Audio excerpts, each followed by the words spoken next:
Alhamdulillahirabbil alamin.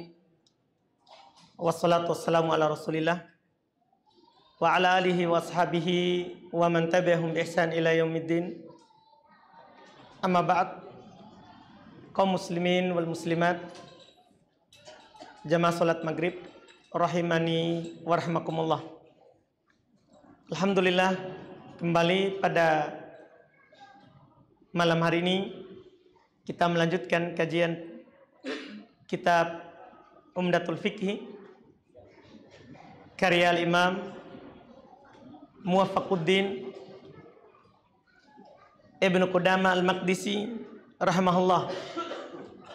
Kita di kajian fikih ini alhamdulillah di pertemuan yang lalu masuk di pembahasan hukum seputar salatnya al-musafir, salatnya orang yang safar. Sisa sedikit masalah yang kita akan bahas di pembahasan salatnya orang musafir ini. Setelah sebelumnya kita sudah baca beberapa hukum. Pertama terkait dengan jarak safar. Kemudian yang kedua, syarat yang diperbolehkan jamak qasar, harus safarnya mubah. Terus tentunya dia melakukan perjalanan dan yang di qasar adalah solat-solat yang 4 rakaat. Nah, sekarang lanjutannya yang beliau sebutkan setelahnya. Kata beliau rahimahullah, walil musafir ayyutim wal qasru afdal. Ini kita singgung ulang ini yang beliau sebutkan karena ini hal yang penting, bahwa untuk seorang yang sedang safar itu boleh dia sholat sempurna. Boleh dia sholat seperti biasa. Zuhur 4, asar 4, ya maghrib 3, isya tetap 4. Boleh. Tapi kata beliau wal qasru afdal. Qasar lebih utama. Ini yang paling terakhir kita baca. Qasar lebih utama. Disebabkan karena Nabi kita Muhammad SAW di seluruh safarnya tidak pernah sholat sempurna. Di seluruh safarnya. Sebagaimana yang dinukil oleh Abdullah ibn Umar yang kita telah baca di pertemuan terakhir. Dia bercerita telah menemani Nabi bahwa di dalam safar Nabi tidak pernah menambah 2 rakaat sampai wafat. Setelah itu lagi beliau temani Abu Bakar, juga tidak menambah melebihi 2 rakaat sampai wafat. Beliau juga temani Umar, beliau tidak menambah ya di atas 2 rakaat sampai wafat. Beliau temani juga Utsman, beliau tidak menambah di atas 2 rakaat kecuali sampai wafat, ya, sampai wafat. Nah, sekarang lanjutannya berikutnya, bagaimana kalau dia niat tinggal di tempat itu? Dia sekarang memang safar ke situ, terus berniat untuk tinggal. Tinggal maksudnya menjadi penduduk situ. Menjadi penduduk di tempat yang dia pergi sekarang. Bukan tinggal dalam artian dia masih mau kembali, hanya tinggal berobat atau tinggal bekerja, bukan. Maksudnya sini tinggal memang mau menjadi warga. Ini bagaimana hukumnya ini? Apakah masih boleh dia jamak qasar atau sudah tidak boleh, dan kalau boleh berapa lama? Boleh dia jamak qasar. Kata beliau rahimahullah, wa man nawal iqamah aksar min ihda wa isyrina salatan atam. Siapa yang niat tinggal di tempat itu, dia berniat tinggal, ya, maka jika dia berniat tinggal lebih dari 21 kali sholat, 21 kali sholat itu berapa? Hah? 4 hari maksudnya. 4 hari. Dia niat tinggal. Dan ketika dia niat tinggal melebihi 21 kali sholat, yaitu 4 hari, maka boleh dia jamak selama itu. Jamak qasar. Setelah itu atam. Setelah itu dia sholat sempurna. Jadi sekarang dia misalnya pindah dari Makassar ke Bone misalnya. Dia ke sana memang mau pindah ke sana. Pindah penduduk dari Makassar ke Bone. Iya, dari Makassar ke Bone. Maka boleh dia jamak selama 4 hari. 21 kali sholat. Boleh dia jamak qasar. Setelah itu sempurna. Setelah itu sempurna. Bilangan ini 21 kali sholat, yaitu 4 hari. Ya. Setelah 4 hari itu adalah tidak diringankan lagi baginya untuk qasar. Memang ini masalah dari dahulu di kalangan ulama madhab ada silang pendapat. Apakah memang ya harus 4 hari baru boleh setelahnya, ya, atau baru wajib setelahnya sholat sempurna? Diperselisihkan. Kalau dalam madhab ya Hanabilah, orang-orang pengikut Imam Ahmad dari kalangan ulama fikih, ya kalau lebih dari 4 hari itu sudah wajib sempurna. Sudah wajib sempurna. Sementara ya ulama lain seperti madhabnya orang-orang Hanafiyah, mereka lebih panjang mereka harinya. Yaitu kalau dia niat tinggal di situ, maka boleh dia jamak selama 15 hari. Ini 3 kali lipat dari pendapatnya Hanabilah. Boleh sampai 15 hari. Setelah 15 hari, tidak boleh lagi jamak qasar. Dia harus apa? Sholat sempurna. Sementara madhabnya orang-orang Syafi'iyah, ya orang-orang Syafi'iyah, mereka mirip dengan pendapatnya Hanabil. Kalau ulama Syafi'iyah mirip. Hanya saja mereka hitungan awal 4 hari itu di mana. Kalau orang Hanabila mulai dari masuk di tempat itu. Mulai dari kita sampai misalnya di Bone tadi, itu hitung hari pertama. Kalau orang Syafi'iyah, tidak terhitung. Hari masuk dan hari keluar itu tidak dihitung. Jadi kalau masuk hari ini, hitungannya mulai besok. Hitungannya mulai besok. Jadi itu ya dari pendapat ya orang-orang Syafi'iyah. Perbedaannya adalah tetap mereka bilang 4 hari. Tetap 4 hari. Hanya saja hari pertama, hari masuk di daerah itu tidak terhitung. Terhitung mulai hari besok. Mulai hari besok. Dan madhab sebenarnya yang dipilih adalah semua pembatasan ini tidak punya dalil dari Nabi SAW.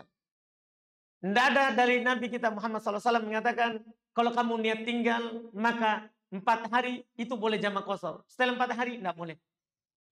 Tidak ada dalil dari Nabi SAW kalau sudah 15 hari ya boleh. Ya, selama sebelum itu 15 hari boleh, setelahnya tidak boleh. Setelahnya tidak boleh. Dalil-dalil ini yang mereka pakai, tidak ada dalil yang langsung menerangkan jelas seperti itu. Tidak ada. Oleh karena itu, Syekhul Islam Ibn Taimiyah, Syekh Abdurrahman bin Nasir As-Sa'di rahimahullah, demikian pula Syekh Ibn Utsaimin rahimahumullah ta'ala, ya, mereka mengatakan bahwa seorang yang niat tinggal boleh baginya untuk melakukan ya jamak qasar, ya jamak qasar di kurang dari 4 hari atau lebih dari 4 hari. Tidak ada masalah. Tidak ada masalah di sini. Ya, karena kan ini adalah keringanan.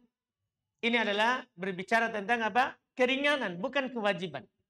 Bukan kewajiban. Karena kalau dia sholat sempurna juga, tidak ada masalah. Cuman lebih utama mana?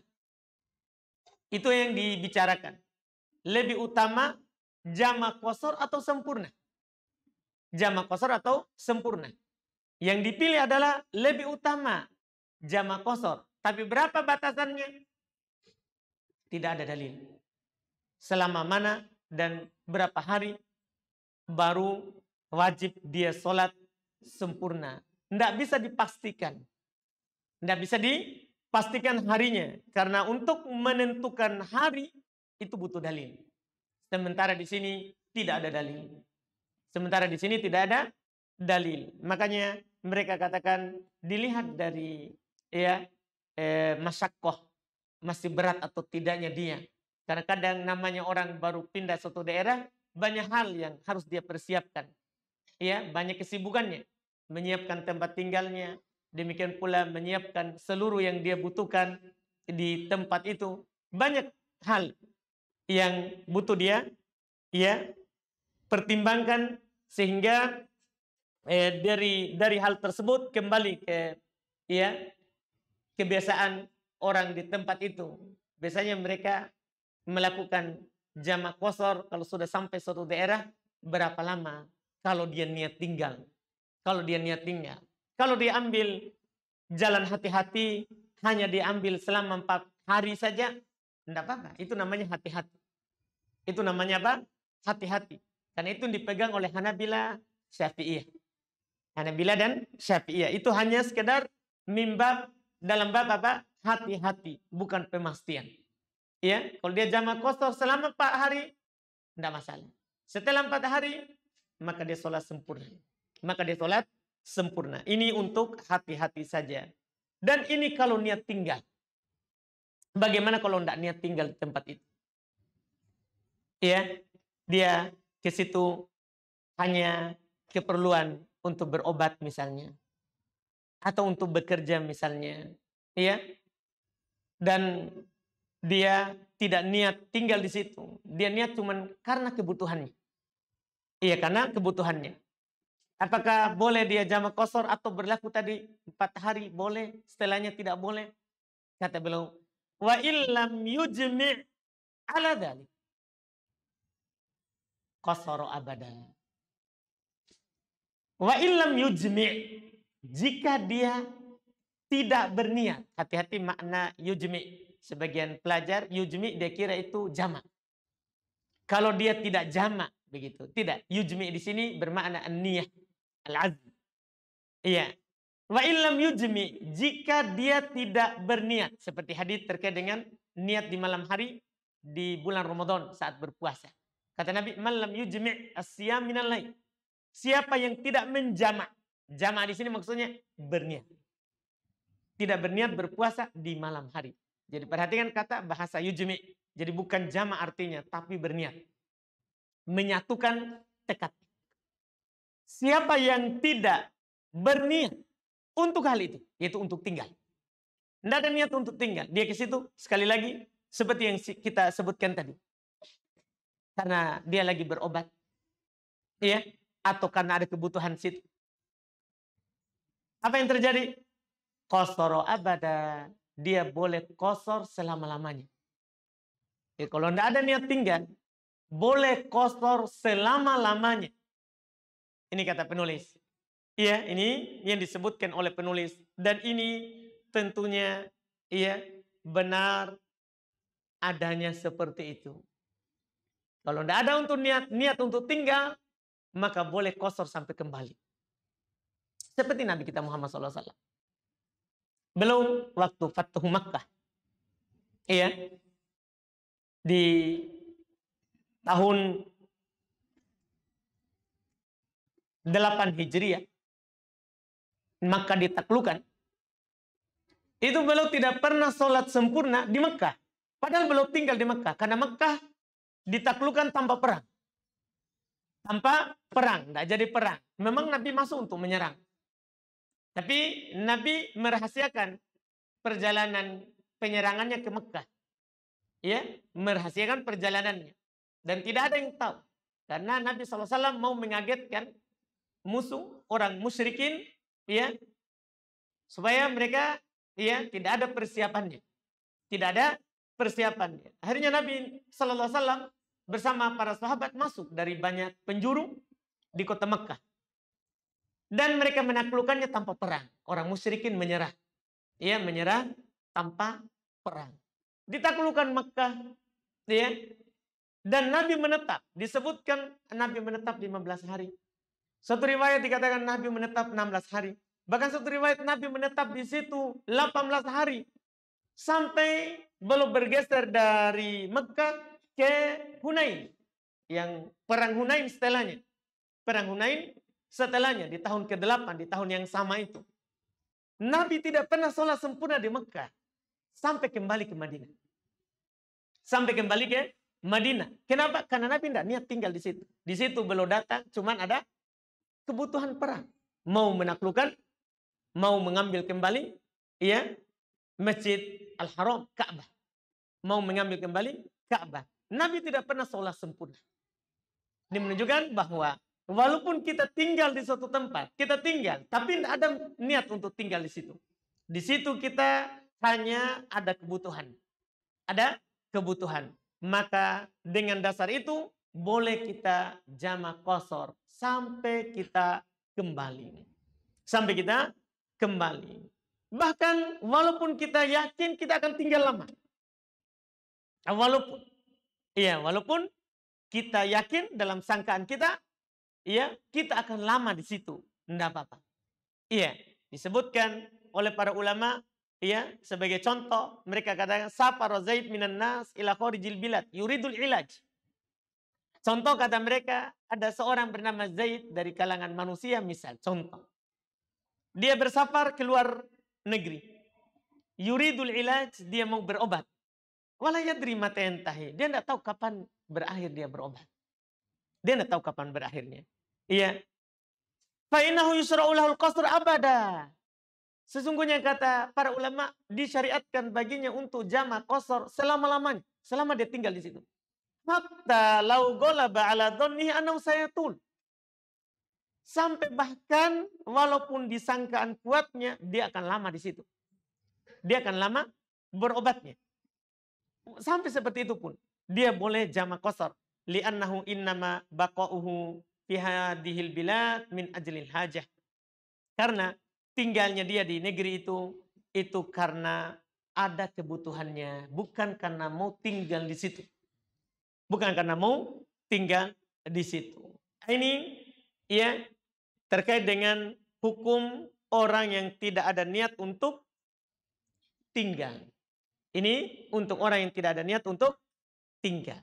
Dan hukum yang seperti ini tentunya adalah sesuai dengan dalil syar'i, ya, sesuai dengan dalil syar'i, karena tidak ada di dalam dalil Al-Quran ataupun sunnah yang membatasi berapa lama kita safar baru boleh kita jamak qasar, setelah itu wajib sempurna. Tidak ada sama sekali. Al-Quran hanya mengatakan idza darabtum fil ard, jika kalian melakukan perjalanan di permukaan bumi. Iya. Setelah itu dikatakan tidak ada dosa bagi kalian untuk menjamak qasar. Jadi selama ada melakukan safar, maka tidak ada larangan bagi kita untuk melakukan jamak qasar, untuk melakukan jamak qasar. Ini ya hukum yang terakhir yang disebutkan oleh penulis rahimahullahu taala. Terus hukum lain yang tidak disebutkan terkait dengan Jumat. Terkait dengan Jumat belum tidak sebutkan, dan belum sudah sebutkan di hukum sholat Jumat. Musafir, sepakat para ulama tidak wajib Jumat. Musafir tidak ada silang pendapat di kalangan para ulama rahimahumullah, dia tidak ada Jumat baginya. Nabi SAW selama beliau safar tidak pernah Jumat. Beliau tidak pernah menegakkan apa? Jumat. Jadi sholatnya duhur, jamak qasar. Iya. Timbul banyak masalah. Ada pertanyaan, boleh nggak jamak asar ke Jumat? Itu masalah karena banyak orang safar terus pergi Jumat. Itu masalah. Dia muncul masalahnya karena dia menyelisih sunnah. Seharusnya kalau safar tidak wajib Jumat. Karena Jumat itu syarat wajibnya adalah seorang muslim balik mukim. Iya, dia muslim laki-laki sudah berusia balik terus dia mukim, bukan musafir. Bukan apa? musafir. Tidak wajib musafir Jumat. Tapi kalau dia hadir Jumat, sah sholatnya. Sah sholat Jumatnya. Cuma tidak wajib Jumat. Baginya tidak wajib Jumat. Baginya untuk musafir. Ini tidak ada silang pendapat. Demikian pula yang belum dah singgung Id. Musafir tidak wajib Id. Tidak wajib Id. Adha, demikian pula Idul Fitri. Musafir. Ya. Seorang yang musafir tidak wajib Jumat, tidak wajib 2 Id. Ya. Seorang yang sedang safar. Seorang yang sedang safar sama dengan Jumat. Sama dengan Jumat. Karena Id itu bagi seorang yang sedang tidak safar. Bagi mukim disunahkan, ya, bagi mukim, atau difardu kifayakan bagi mukim, bukan musafir. Bukan musafir. Terus, ya, seorang musafir yang belum juga tidak singgung, ya, gugur sholat rawatibnya. Seorang musafir gugur sholat sunnah rawatibnya. Qobliyah dan ba'diyah. Qobliyah dan ba'diyah. Gugur. Dan dia tetap dapat pahala. Tetap dapat pahala sempurna. Berdasarkan hadis dari Nabi kita Muhammad SAW. Bahwa seorang yang musafir atau marid, kutiba lahu makana alaih. Qobla. Seorang musafir atau seorang yang sedang sakit, kemudian dia tidak melakukan hal yang sunnah, maka ditulis pahala sempurna untuknya. Ditulis pahala sempurna untuknya. Makanya Nabi SAW ketika beliau safar dan beliau jamak qasar, disebutkan oleh sahabat beliau jamak qasar di Mina, walam yusabbih bainahuma. Beliau tidak melakukan sholat sunnah antara sholat jamak qasarnya itu. Tidak melakukan sholat sunnah. Beliau hanya melakukan sholat apa? Wajib saja.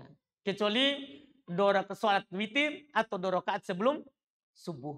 Itu beliau lakukan. Iya, karena terpisah. Untuk sholat subuh itu terpisah dari yang lain. Tidak dijamak. Tidak dijamak. Jadi beliau tetap melakukan sholat sunnah sebelum subuh. Demikian pula beliau tetap melakukan sholat witir. Kemudian juga yang belum tidak sebutkan, ya, di sini adalah terkait dengan sholatnya musafir. Ya, boleh nggak di atas kendaraan atau tidak? Ya, musafir boleh sholat sunnah di atas kendaraan. Dan boleh dia tidak menghadap kiblat. Itu keringanan. Sholat sunnah. Kalau dia mau sholat sunnah, boleh dia sholat di atas kendaraan dan menghadap di mana kendaraannya menghadap. Itu disepakati. Nabi SAW sholat sunnah di atas kendaraan, belum mengarah, ya, di arah kendaraannya menghadap. Di arah kendaraannya menghadap. Dibolehkan. Adapun sholat wajib, tidak boleh di atas kendaraan kecuali darurat. Sholat wajib, ketika kita safar, tidak boleh di atas kendaraan. Kecuali darurat. Darurat itu maksudnya, kalau kita tidak sholat akan keluar waktu. Dan tidak bisa diundurkan. Tidak bisa diundur. Misalnya kita safarnya lama. Kita naik mulai startnya misalnya belum masuk duhur. Kalau sudah masuk duhur, maka kita jamak takdim. Kita sholat duhur, kemudian jamak takdim asar. Ya, kita majukan asar di waktu duhur. Itu yang dilakukan oleh Nabi SAW. Beliau kalau safarnya setelah masuk waktu duhur, maka belum majukan asar. Belum majukan asar. Kalau masih di rumah, maka belum majukan asarnya tanpa qasar. Jadi duhur 4, kemudian sebentar asar lagi 4. Tanpa qasar, karena belum sabar. Setelah itu baru berangkat. Iya, kalau sholatnya belum berangkat. Dan sudah masuk waktu. Tapi kalau Nabi berangkat sebelum masuk waktu duhur, maka beliau akhirkan sholat duhurnya ke waktu asar. Jamak ta'khir, dan di situ sudah qasar. Duhur 2, baru setelah itu salam asar 2. Nah sekarang kita start sebelum sholat duhur. Dan kita akan sampai ke tujuan, tidak berhenti kendaraannya. Ya, kita akan sampai ke tujuan melewati waktu asar, bahkan maghrib. Akan keluar waktu. Maka di sini kita boleh sholat di atas kendaraan. Iya, misalnya yang sering terjadi, anggaplah, iya, kita naik kapal. Ya, dari Makassar mau ke mana saja. Waktunya panjang, 24 jam misalnya. Kan mengharuskan pasti waktu akan keluar kalau kita tunggu sampai ke tempat tujuan. Dan nggak bisa kita turun dari kendaraan karena laut. Nggak bisa kita turun. Maka di situ boleh kita sholat di atas kapal dengan jamak qashar, dibolehkan karena darurat. Akan keluar waktu. Demikian pula kalau kita lagi di pesawat. Kalau kita lagi di pesawat. Misalnya kita start dari Makassar misalnya. Kita mau pergi ke Mekah, Madinah misalnya. Kita start dari sini. Kalau setelah zuhur, alhamdulillah. Berarti kita sholat zuhur di bandara, baru kita majukan asar. Itu tidak ada masalah. Kita akan sampai di Mekah jam 9, jam 8 malam. Berarti tidak ada sholat di atas pesawat. Kita tinggal di sana, tinggal turun dari pesawat, nanti di bandara, kita tinggal sholat maghrib jamaah akhir ke Isya. Tidak ada masalah berarti. Yang masalahnya saat ke sini. Karena saat ke sana kita melambat siangnya. Melambat. Iya, saat ke sananya. Tapi saat ke sini itu cepat. Sehingga misalnya kita start jam 10 malam. Maka kita akan sampai pagi. Ya, di tempat kita, di negeri kita. Siang menjelang siang. Berarti akan luput zuhur. Akan luput subuh. Kalau zuhur tidak. Subuh akan luput. Kalau kita tunggu turun di pesawat. Maka boleh kita sholat di atas pesawat, sholat subuh. Darurat namanya. Kalau seandainya tidak luput, maka tidak boleh sama sekali. Tidak boleh sama sekali. Ini terkait dengan sholat wajib dan sholat sunnah. Jadi dibedakan. Sholat sunnah boleh di kendaraan dan boleh mengarah ke arah ya kendaraan kita. Sementara sholat wajib harus di darat. Kecuali darurat, kita tidak bisa sholat ya kecuali di atas pesawat atau di atas kapal. Kalau kita undur maka kita akan keluar dari waktu, maka itu dibolehkan. Maka itu dibolehkan. Ini hal-hal yang belum tidak singgung di sini dan boleh kalau ada yang belum disinggung ditanyakan, silakan. Kita cukupkan dulu. Berikutnya masuk di sholat khauf, sholat dalam keadaan rasa takut.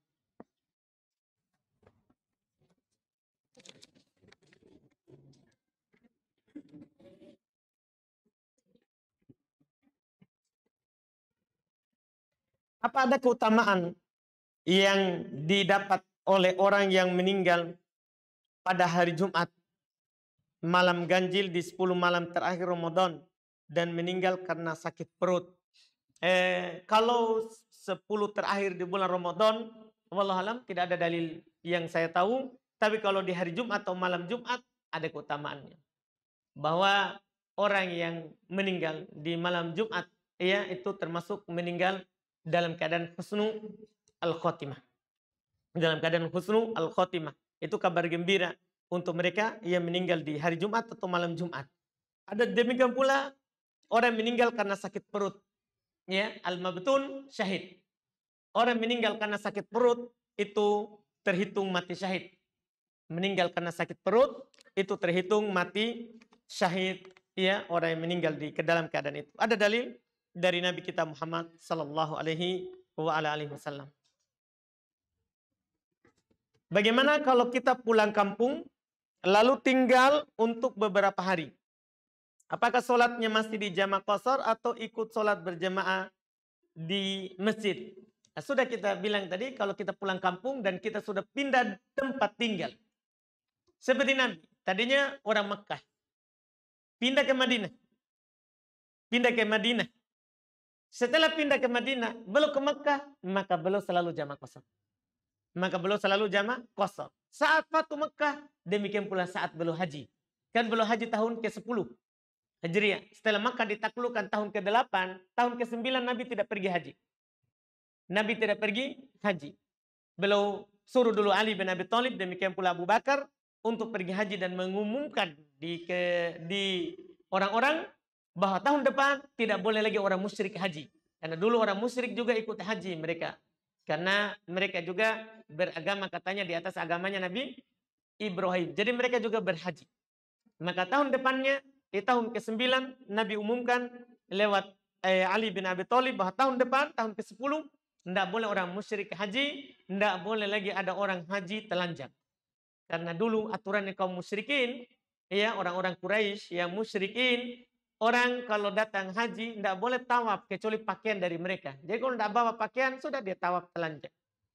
Dia tawaf telanjang. Itu aturan mereka. Makanya di tahun Nabi mau haji diumumkan tidak boleh lagi ada orang tawaf telanjang.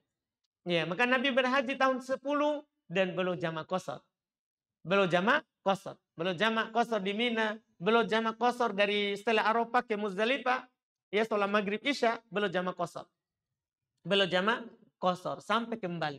Sampai kembali. Jadi ya kalau memang kita pulang kampung bukan untuk ya bukan penduduk situ, kita sudah pindah, boleh kita jamak qasar. Dan kalau kita dengar adzan, kita boleh juga ke masjid. Dan setelahnya boleh kita jamak. Ya, kita misalnya ke masjid, sholat maghrib. Setelahnya kita langsung sholat isya. Setelah salam, kita bangun untuk sholat isya 2 rakaat. Boleh. Itu orang musafir.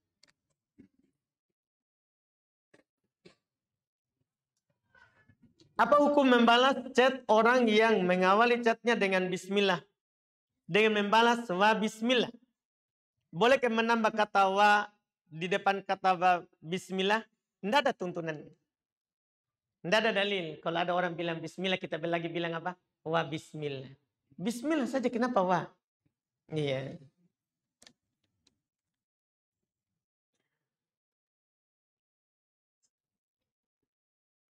Bagaimana sikap kita ketika disuruh maju menjadi imam subuh di masjid yang jemaahnya membaca doa kunut? Apakah kita menolak atau maju menjadi imam tanpa membaca doa kunut? Yeah. Tergantung masalahnya tersebut. Kalau di situ adalah orang-orang masih tidak paham dan nanti kita tidak akan diterima setelahnya apapun yang kita ucapkan kalau kita tidak kunut ketika disuruh maju, itu maslahat untuk kita. Maslahat untuk kita. Boleh kita lakukan. Tapi kalau tidak ada masalah, orang biasa di tempat itu, yang imam mau kunut atau tidak ada masalahnya, maka kita tinggalkan itu lebih bagus. Karena kunut di subuh tidak ada tuntunannya. Kunut di subuh tidak ada tuntunannya. Tidak pernah Nabi melakukan kunut subuh. Juga Abu Bakar tidak pernah kunut subuh.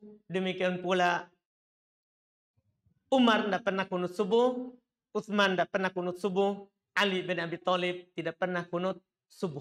Tidak pernah kunut subuh. Tidak ada yang kunut subuh dari khalifah dan Nabi SAW. Dan Nabi SAW. Sehingga kunut subuh itu tidak dituntunkan. Tidak dituntunkan. Kalau di situ tidak ada masalah kita tidak kunut, lebih baik. Dan itu lebih bagus. Karena kita terbatas pada sunnah, itu lebih bagus. Itu lebih bagus. Bagaimana jika seorang ibu menuntut anaknya untuk mengirimkan uang bulanan 1 juta. Namun anak ini tidak sanggup dan gajinya pun tidak sampai 2 juta. Dan ia pun juga membayar kebutuhannya dan sedang merantau di kampung orang. Pertanyaan, berdosakah anak ini jika tidak memenuhi keinginan ibunya tersebut? Iya. Pertama kita jelaskan sama ibu kita. Ya, insya Allah kalau kita jelaskan dengan baik, dia akan terima. Kita harus terus terang, jangan sembunyikan. Karena sebagian anak kadang malu menyebutkan gajinya kepada ibunya. Ya, bahkan kadang dia sebutkan berlebihan. Ya, untuk supaya ibunya membanggakannya di kampung. Ini masalah. Ini masalah. Sebagian kadang saya dapat begini. Bukan hanya di orang awam ini. Itu terus terang kadang di kita penuntut ilmu juga. Ada kita misalnya, kita lagi di Yaman. Kita ditanya oleh orang tua, kamu di mana? Saya di Arab. Oh, kalau kamu pulang nak bawakan saya air zam-zam. Ini masalah, maksudnya ini Yaman 3 kali 24 jam baru dapat Saudi. Tapi kita kan menjaga perasaan orang tua. Kadang ada teman bilang, enggak mau bilang saya jauh. Saya enggak bisa ke sana. Dia paksakan bilang iya. Untuk menyenangkan orang tua, akhirnya dia paksakan, dia berutang dulu. Baru pulangnya lewat Mekah, lewat Saudi. Dia enggak mau terus terang. Begitu. Coba dia bilang dengan terus terang. Saya tempat ibu memang di Arab, satu daratan. Dengan Saudi. Tapi naik bis 3 kali. Ya, 24 jam. Itu pun kalau tidak ada perang di jalan. Ya, perlu dikasih tahu, perlu dikasih tahu. Iya, ini yang keadaannya. Terus butuh biaya. Masuk Saudi berarti kita butuh visa baru lagi. Kalau kita langsung pulang dari Yaman ke Indo, kan ringan. Tinggal beli tiket. Sementara kalau Saudi, beli tiket ke Saudi lagi. Tiket lagi nanti pulang lagi dari Saudi. Kita jelaskan terus terang begitu. Insya Allah dia terima. Tapi kadang kita begitu. Demikian pula pekerja. Kadang begitu. Dia tidak mau terus terang sama orang tuanya bahwa segini saya gajiku. Kalau kita minta sekian, ya kan jelaskan. Jelaskan baik-baik, insya Allah itu akan ada jalan keluarnya. Tapi kalau memang dia minta paksa, seperti itu dia sudah tahu, kita sudah jelaskan, dan dia memang minta dikirimkan 1 juta, kirimkan saja. Nanti kita hemat. Kan kita dan apa yang kita dapat itu punya orang tua. Ya, kita dan apa yang kita dapat itu punyanya orang tua. Kita kirim saja. Insya Allah kita akan dapat kemudahan setelahnya. Kita dapat kemudahan setelahnya. Wallahu alam. Manakah waktu tahajud yang mustajab? Apakah tengah malam atau mendekati waktu sholat subuh? Mendekati. Waktu yang mustajab untuk sholat tahajud doa itu sepertiga malam terakhir. Sepertiga malam terakhir. Jadi malam itu dibagi 3. Sepertiga terakhir itulah yang mustajab doanya. Karena Allah Subhanahu wa ta'ala turun ke langit dunia di waktu itu. Seperti hadits Nabi SAW dari Abu Hurairah. Innallaha yanzilu rabbuna ya ila sama'id dunya fi thuluthil lailil akhir. Rabb kita turun ke langit dunia di sepertiga malam terakhir. Di sepertiga malam terakhir. Dan Allah katakan, man sa'alani u'tiyah. Siapa yang meminta kepadaku, saya akan memberikannya. Saya akan memberikannya. Ya, wa man istaghfara li ghafartu lah. Siapa yang meminta ampun kepadaku, saya akan mengampuninya. Ini di situ. Dan wa may yad'uni astajib lah. Ya, siapa yang berdoa kepadaku, maka saya akan mengabulkannya. Maka saya akan mengabulkannya. Sebagaimana yang dikatakan oleh Nabi kita Muhammad SAW. Jadi waktu yang utama adalah waktu sepertiga malam terakhir. Kemudian berikutnya orang yang dalam keadaan koma. Apakah sebaiknya dibacakan ayat Al-Quran melalui murattal atau dibacakan langsung? Mengingat dalam ICU tidak boleh berlama-lama di dalam ruangan. Kita bacakan langsung. Kita bacakan langsung Al-Quran. Kita talqinkan dengan la ilaha illallah dan kita boleh bacakan Al-Quran langsung. Ya, boleh bacakan Al-Quran secara langsung. Dilakukan di sebagian salaf. Mereka membacakan Al-Quran terhadap orang yang sedang menghadapi kematian. Menghadapi kematian. Alasannya katanya supaya dia tambah rindu kepada Allah dengan mendengar ucapannya. Dengan mendengarkan ucapannya.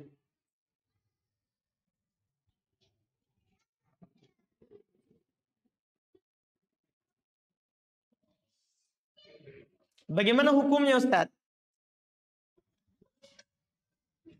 Ketika saya di sekolah, lalu guru masuk, saya izin ke toilet, tapi tidak masuk pelajaran sampai selesai karena datang malasnya dan hanya hanya kantin, hanya ke kantin, duduk-duduk. Iya. Kalau kita tanya hukumnya, tanya guru tak. Ya, jangan tanya saya. Ya, tanya gurunya. Pak, saya sebenarnya alasan mau ke WC, saya duduk di kantin. Dan tak mau ikut pelajaran, tak, saya lagi malas. Gimana itu hukumnya? Tanya Ki. Iya. Masa kalau saya jawab boleh, nanti kita durhaka sama guru tak. Kan begitu. Saya juga menjawab tidak boleh. Ternyata guru tak boleh kan? Iya, itu kan masalah. Jadi tanya guru tak. Iya.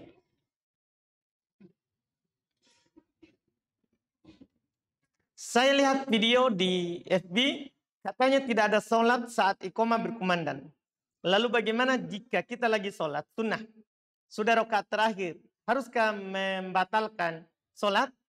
Kalau memang kita sholat sunnah akan luput dari takbiratul ihram, kita batalkan. Karena memang Nabi SAW bersabda, "Idza uqimatis shalah fala sholata illal maktubah." Jika sholat sudah diiqamatkan, maka tidak ada sholat kecuali yang wajib saja. Jadi boleh kita batalkan walaupun kita lagi sholat sunnah. Boleh. Tapi kalau tinggal sedikit, kita lagi tasyahud, kita akan dapat ya takbiratul ihram, maka kita lanjut. Dan kita baca dengan segera, mempercepat, hanya membaca tasyahud, sholawat, kemudian salam. Kemudian salam. Itu baca yang wajib saja. Karena doa setelahnya adalah sunnah. Doa setelahnya adalah sunnah. Itu yang disebutkan seperti yang dikatakan.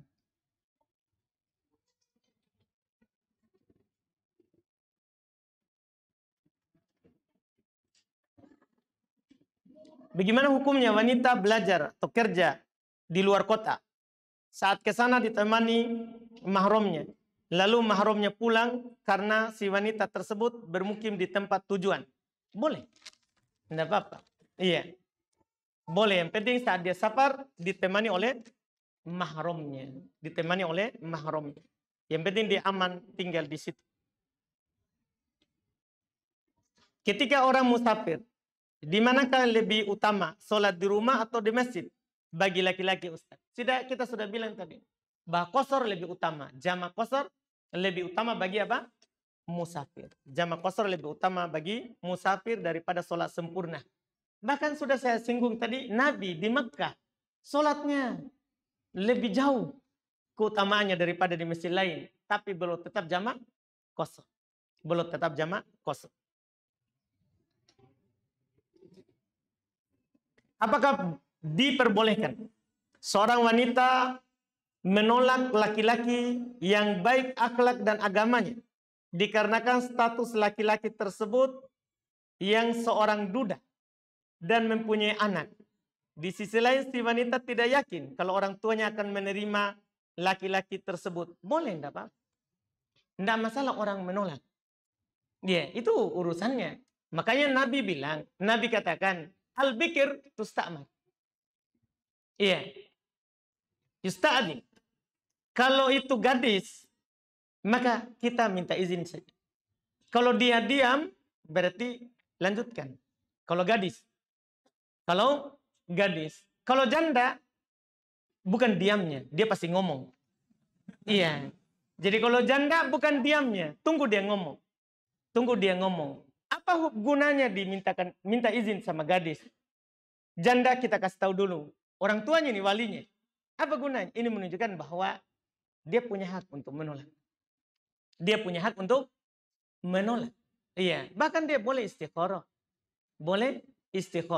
Dia boleh dia meminta perpilihan kepada Allah Subhanahu wa taala. Jadi tidak selamanya langsung ada orang melamar, kita langsung terima. Tidak. Kita lihat. Makanya Nabi SAW juga isyaratkan ya bahwa seorang perempuan itu dinikahi karena 4. Berarti 4 ini kan kita lihat dulu.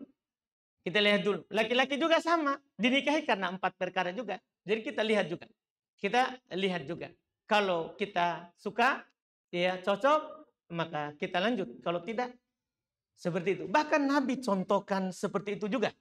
Beliau ketika mau menikahi Maimunah, ya. Ketika mau menikahi Maimunah, beliau kirim dulu Abu Rafi sebagai pengurusnya. Dia kirim untuk melamarkan. Kalau diterima, ya jadi waktu itu diterima. Jadi Nabi menikahinya. Kalau seandainya semuanya harus dipaksa, berarti tidak perlu itu semua. Jadi ditanya, dia punya hak untuk menolak. Iya. Dan yang duda ini tidak perlu bersedih. Iya, masih banyak wanita. Iya, tidak perlu bersedih kalau ada yang tolak, jangan berputus asa. Bukan jodoh. Jangan sampai langsung setelah itu bunuh diri. Saya sudah duda, tidak laku. Tidak. Iya. Semua orang sudah ada jatahnya. Tidak perlu khawatir. Tinggal kita usahakan saja. Kalau gadis menolak, masih banyak janda. Iya, enggak usah terlalu bersedih. Iya.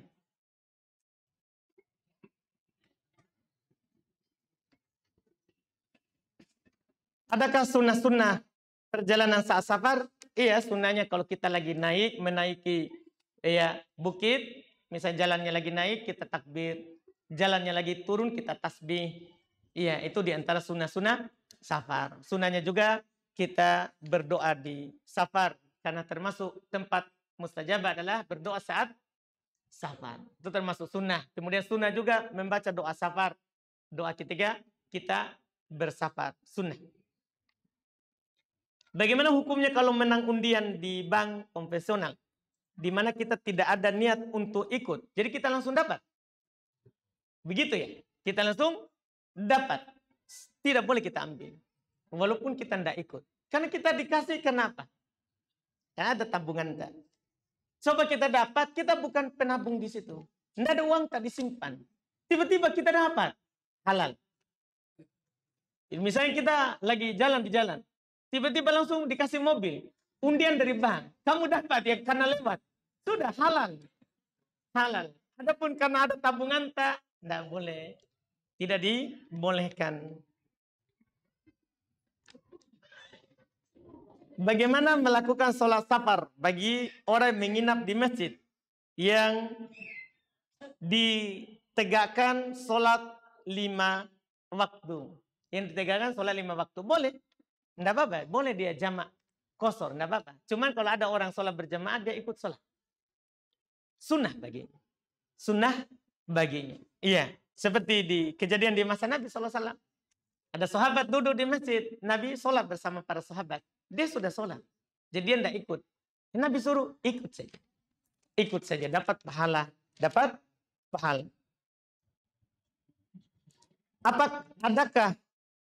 Apakah ada doa kunut yang khusus untuk sholat subuh? Ya, gimana caranya? Kunutnya saja tidak ada. Nah, gimana caranya ada doanya? Tidak ada doa kunut subuh yang diajarkan oleh Nabi SAW. Yang tidak ada doa kunut subuh yang diajarkan oleh Nabi kita Muhammad SAW. Jika darurat, apakah sholat wajib di atas pesawat wajib menghadap kiblat? Iya, sholat wajib itu wajib hadap kiblat. Sholat wajib itu tidak diringankan dimanapun tidak menghadap kiblat. Makanya dia tidak boleh di atas kendaraan. Tidak boleh di atas kendaraan itu pada dasarnya. Jadi kalau kita juga di pesawat harus menghadap ke kiblat. Tapi semampunya. Kalau mampu. Ya kalau mampu. Kalau di pesawat, kalau tidak ada tempatnya ya kan susah. Kita menghadap ke belakang ada orang. Misalnya. Iya, apalagi orangnya misalnya perempuan misalnya. Kan susah juga. Kursi pesawat juga susah kalau kita menghadap sana. Itu namanya keadaan lagi yang dilihat. Itu namanya nanti lihat lagi keadaannya. Pokoknya sholat semampunya. Sholat saja semampunya. Wallahualam.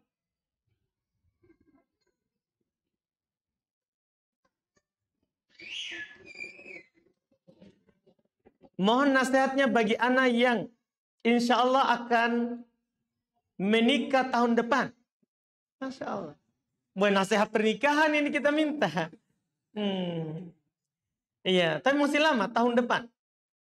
Iya. Insya Allah akan menikah tahun depan. Namun orang tua belum setuju. Waduh. Katanya karena katanya setelah menikah belum menganggap anak nggak beri karena setelah menikah belum menganggap anak belum beri nafkah uang. Belum nafkah atau uang lagi.